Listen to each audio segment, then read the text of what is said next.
Alright, so I'm going to show you how to make a ceramic stamp today, or maker's mark, so to speak. And this is the idea, that you will then be able to use it again and again just to make like a signature stamp for yourself. And that was the first one that I did. And these are some ideas that I've drawn out.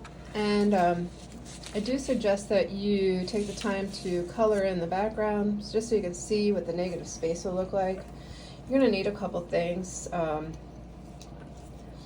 straight razor or a piece of sandpaper is just good to like sand away your design in case you're sketching and you don't like what you've done.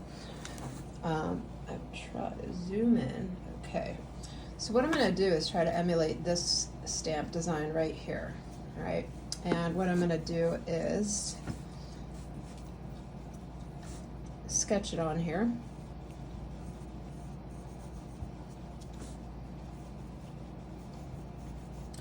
And I'm making this a little bit bigger than I probably should. In fact, I have this as a reference right here.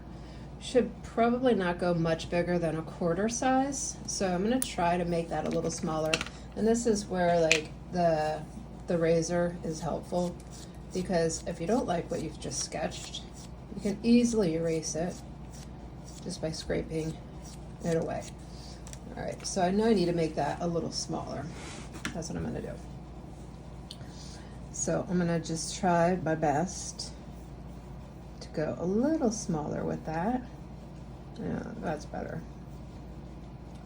Okay, now I have the rough outline, but what I need to do is to figure out all the area that I want to carve away.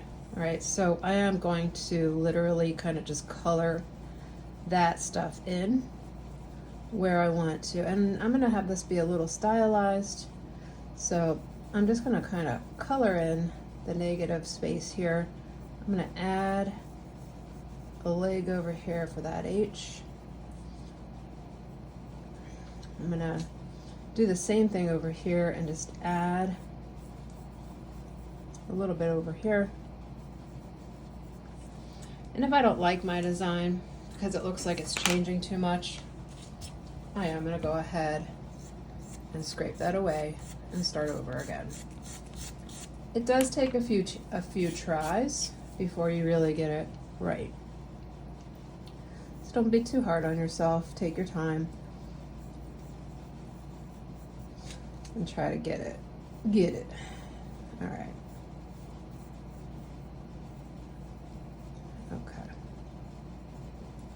It is hard to carve small things, so you have to be pretty careful about when you're actually doing the design here. All right, there, that's gonna be better, and I like that idea. Okay. All right, I'm not gonna worry about making this outer frame because I'm gonna show you how to do that with the actual clay that we press into it, because it's not, your end result is not gonna be that plaster block. It's actually gonna be a bisque ceramic piece. Okay. All right, so I've done my outlining here. If I wanted to go back in a little bit, I could. I'm going to try just to make it work. So now what I'm going to do is go ahead and start to just outline with my X-Acto knife here, and just start to like carve away. So I'm just incising these lines here first. And I'm going to try to make it just a little bit bigger.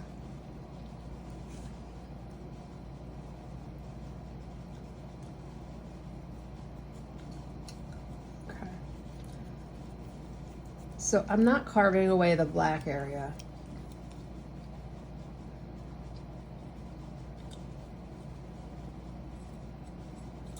And this is pretty soft plaster, which has its advantages and disadvantages. The advantages is soft, so it's easy to take away and remove different parts.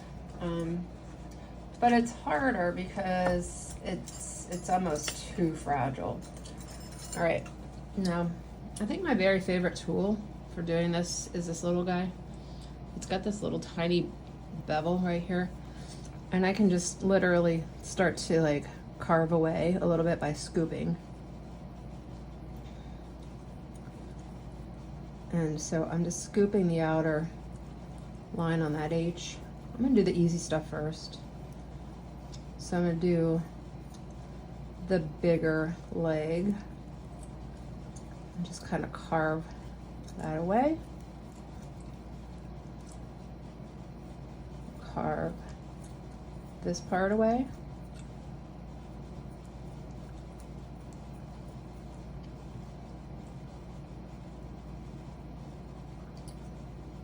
Carve, carve, brush, brush.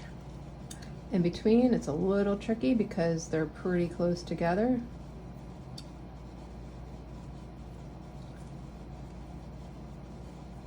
But I'm just scooping away. And you can brush it away with your fingers, but when you get a little further along, I think it's best to actually use a paintbrush.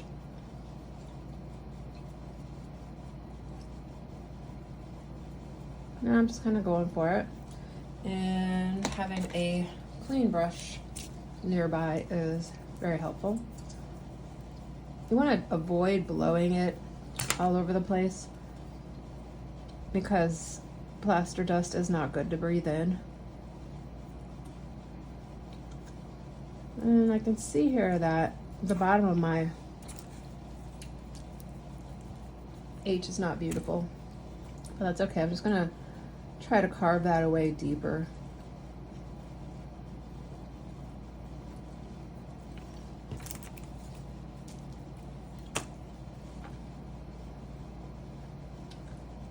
A lot of professional potters actually get these made for themselves, which is actually a smart move, but it is possible to do this.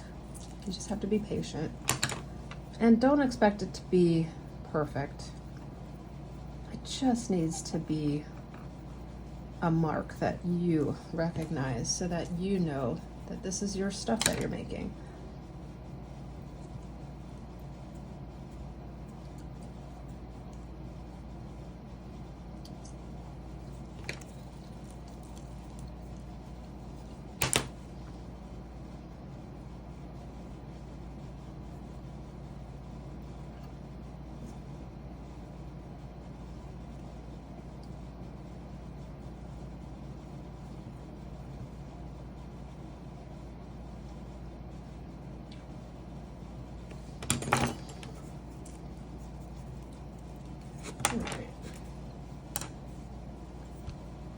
And you can use different tools for different things. This is kind of a nice tool because it's got that like curved edge to it, and it's really good for like taking away a larger area, sort of scraping it smooth.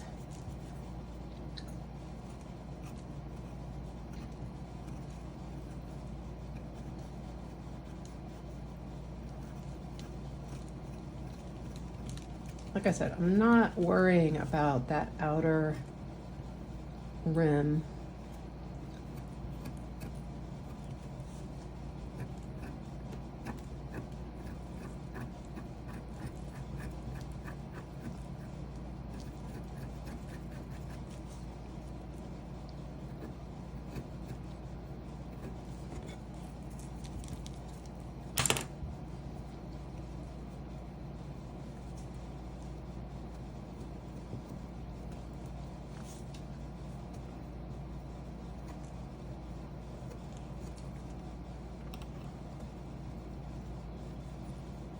It looks like my H keeps getting smaller and smaller, and that is aggravating to me.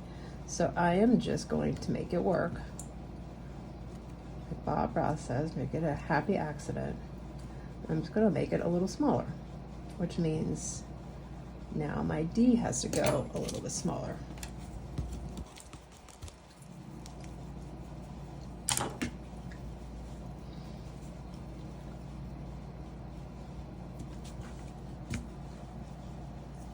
Of course, my knife wants to come apart as soon as I'm starting to work with it. So in case you've never used an X-Acto knife before, that's how you put that back in.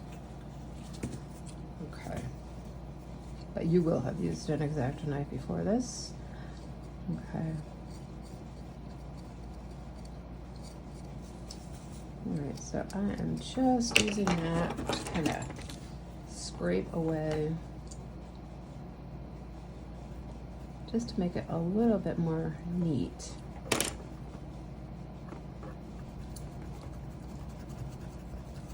There we go.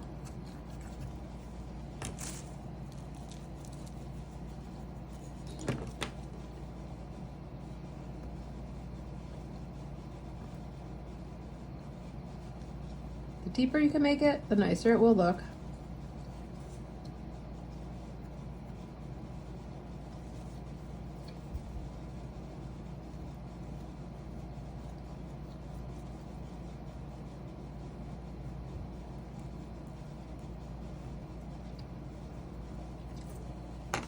And just keep brushing it away.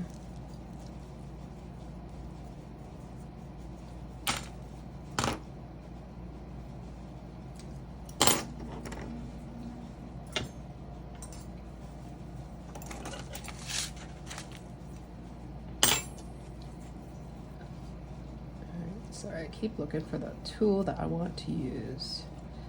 You'll find different tools do different things.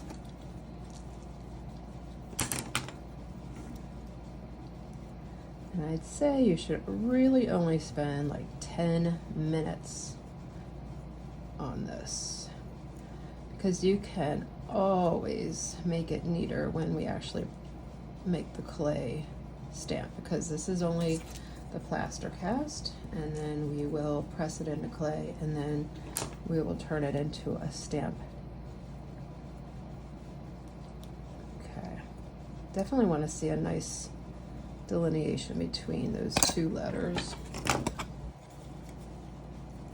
Just get on in there.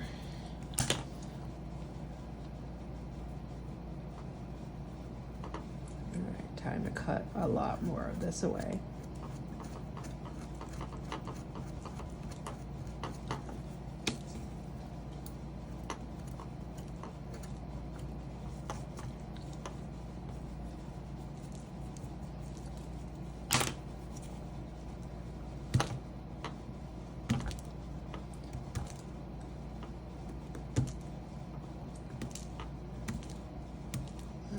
The more I can remove around that, the better. You don't want it to, you definitely want to keep a little bit of a framework around it. Otherwise it's going to be, you don't want to get too close, and you'll see why in just a second. Okay. That's actually looking okay.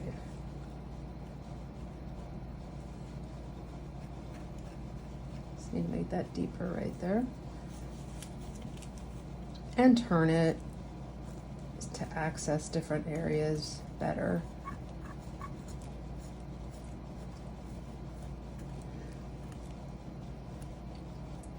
And the good news is you'll have lots of pieces of plaster, so you will probably mess up your first one, and then you're going to have to do a different one, but maybe not. Okay.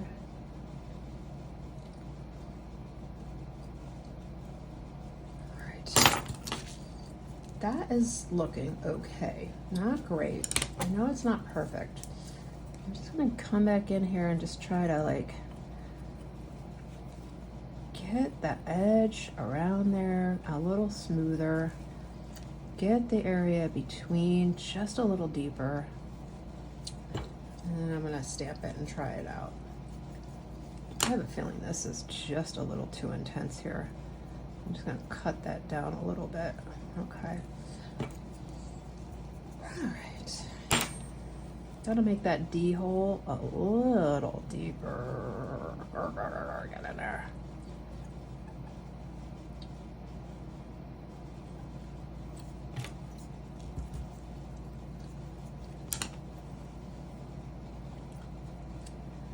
It is hard to do things that are tiny. It it is possible to do things that are tiny, but it is hard.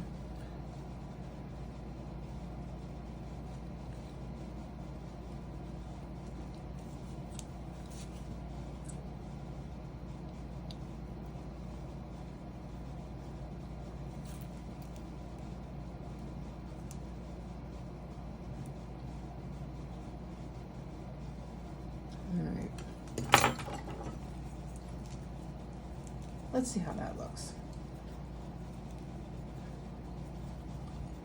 Like I said, it's not going to be perfect. I'm going to just kind of smooth that right there. Okay. All right, I am now going to press clay into this and just see how that impression looks. And when you get to this point, it is good to have a piece of paper like this so you can just take your shavings here and just move that into the trash can. Now, a little word about clay and plaster. Plaster will blow up clay.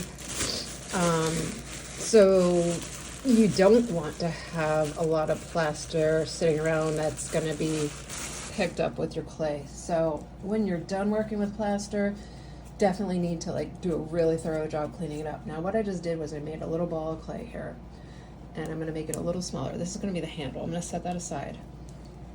Should I put it right there so you can see it? Okay. I'm going to make a nice, smooth sphere. Okay. And I'm going to pick the side, pick the part of the sphere that's the smoothest. So make sure there's no like wrinkling or anything. Okay. So I'd say this part looks pretty smooth. So what I'm going to do now is I'm just going to push that in until it's nice and smashed. And I'm going to expect that to happen a little bit. You can clean that up later, okay? See how it's cracking a little? But then I'm going to take this handle. This is what I'm going to call the handle. And I'm going to just roll that into a little bit more of a stocky, squat cylinder. And the nicer you make these, the nicer the outcome. So take the time and form that neatly, nicely, smoothing it. And then I'm going to just smash the heck out of it. I'm going to push, push, push, push, push, push. Now notice I did not slip and score this.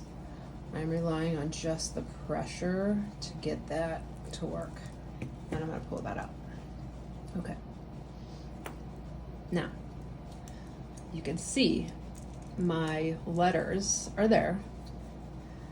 They're not perfect, but what I'm going to do is I'm just going to let that actually, I can kind of futz a little bit with a little bit of it. I'm going to let that set just a little bit, and then I'm going to cut it away.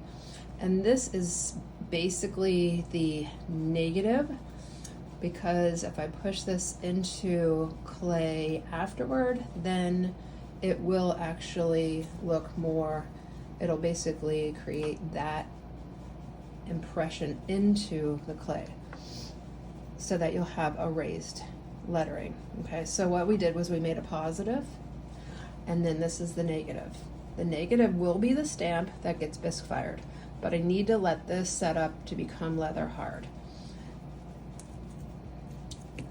And unless you make a stamp that is perfectly symmetrical, that when I turn it, I don't know, but Grace had it, Luck had it, that when I press this into clay, it looked like an HD, but when I press this into clay, this does not look like an HD. This looks like it's backwards, and it is backwards, but that's what happens. Okay, so not perfect, but I'm going to let that just set up, and then I'm going to work it to make it work. So I'm going to let that harden up for about 20 minutes in the air.